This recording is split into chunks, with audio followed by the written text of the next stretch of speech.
Bienvenue à Dubaï, ses buildings qui flirtent avec le ciel, son tourisme de luxe, ses îles artificielles, son développement impétueux. Dubaï, capitale économique des Émirats Arabes Unis, l'illustration aussi de l'essor considérable des Émirats depuis leur indépendance en 1971 et le départ des Britanniques. Une prospérité construite sur les richesses pétrolières du pays et qui a attiré une forte immigration. Sur quelques 5 millions d'habitants, les Émirats comptent 80% d'immigrés venus d'autres pays arabes, mais aussi d'Asie ou d'Europe, melting pot de culture et de religion. Dans ce pays où l'islam est religion d'État, la moitié des expatriés pratiquent un autre culte. 1 million de chrétiens majoritairement catholiques seraient installés ici. Comment vivent-ils? Comment pratiquent-ils leur religion aux Émirats Arabes Unis? Dans la tolérance, répond Cheikh Ahmed Al-Koubizi, l'une des figures religieuses les plus importantes du pays.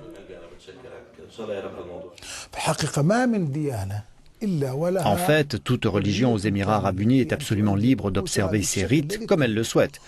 Toutes les religions ont leurs temples ou leurs églises et nous avons même certains jours fériés qui sont des fêtes chrétiennes comme Pâques.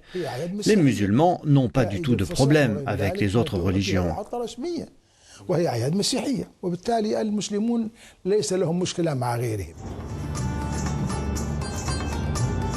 Nous nous rendons à Abu Dhabi, qui est la capitale politique du pays. Direction l'église Saint-Joseph, l'une des 31 églises des Émirats. C'est là que nous attend l'évêque Hinder, le représentant du Vatican dans le Golfe.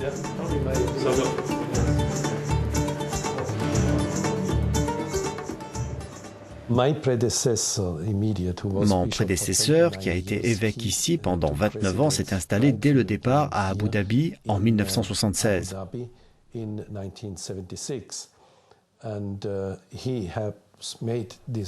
Il avait fait ce choix avant tout parce que les Émirats Arabes Unis et le cheikh Zayed, le fondateur de la nation, étaient très ouverts vis-à-vis des chrétiens. La capitale, Abu Dhabi, était une bonne base aussi sur le plan diplomatique.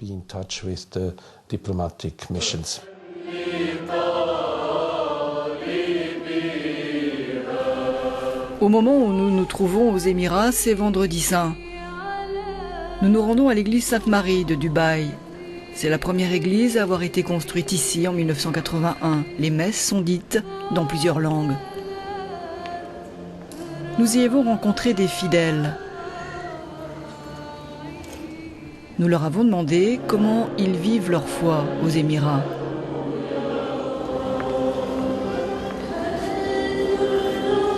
Je vis aux Émirats Arabes Unis depuis 15 ans et je continue de pratiquer ma religion sans le moindre problème. Les gens ici, quand ils savent que vous êtes chrétien, ils ne le prennent pas mal. C'est la fraternité totale entre les musulmans et entre les chrétiens à Dubaï spécialement. Nous allons rencontrer une famille chrétienne libanaise installée ici depuis 10 ans. Le chef de famille nous dit qu'il n'a pas de problème, à part la messe le vendredi et non le dimanche, parce qu'ici, aux Émirats, le week-end c'est le jeudi et le vendredi. Et puis Kamal sent aussi les contre-coups des controverses sur l'islam dans les pays occidentaux.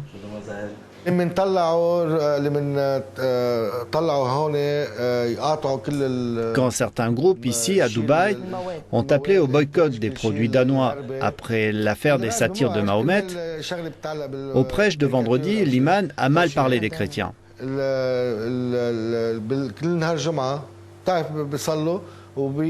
le ton qu'il employait était très dur, mais on ne pouvait rien faire. Les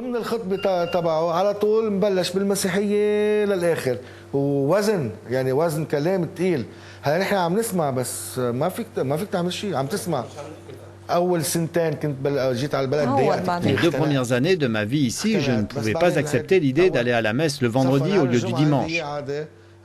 Mais maintenant, j'en ai pris l'habitude. Le vendredi, c'est le jour où je pratique ma religion et je m'organise en fonction. Je me suis marié un vendredi, j'ai baptisé mon fils un vendredi. Il faut s'y habituer, c'est tout. La liberté de culte est inscrite dans le marbre au vu de l'article 25 de la Constitution qui stipule l'égalité de tous, quelle que soit sa race ou sa religion. Mohamed Dalmuc est juriste.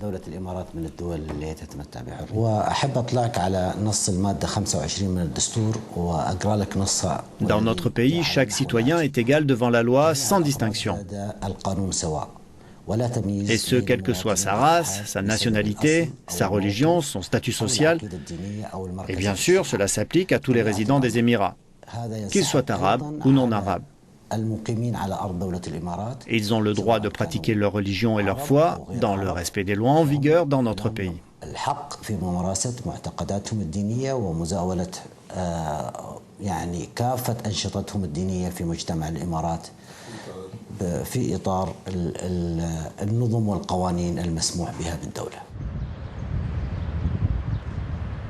Aux Émirats, mosquées et églises se côtoient.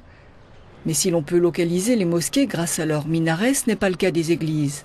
Car tout signe extérieur ostentatoire, comme la croix, est interdit. Malgré cela, les chrétiens des Émirats se sentent à l'aise.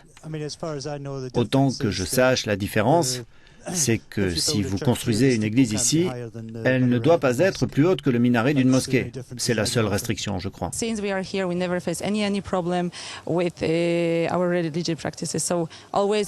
Depuis que nous sommes ici, nous n'avons jamais eu le moindre problème avec notre religion. On a toujours pu entrer librement dans une église. C'est même incroyable parce qu'au départ, vous arrivez dans un pays musulman, vous ne savez pas à quoi vous attendre. Et vous découvrez un pays où il n'y a pas de barrière, pas de problème pour aller prier et pratiquer sa religion.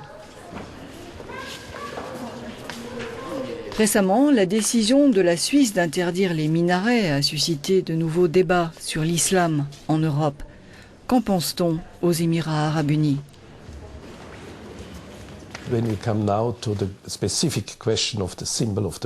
Sur la question précise du symbole des minarets, la seule chose qui a été prohibée par référendum, à mon avis, ce n'est pas la meilleure décision.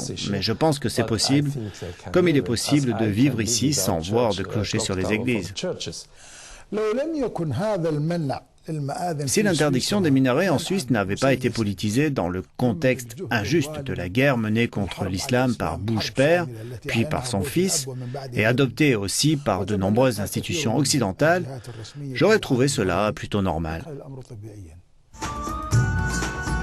Laisser cohabiter les religions aux Émirats arabes unis. Au-delà des difficultés, ce pays qui pratique la charia a permis aux autres appartenances religieuses de trouver leur place aux côtés de l'islam, exemple à suivre, alors que dans d'autres pays comme l'Arabie saoudite, chercher Dieu ailleurs que dans une mosquée reste formellement interdit.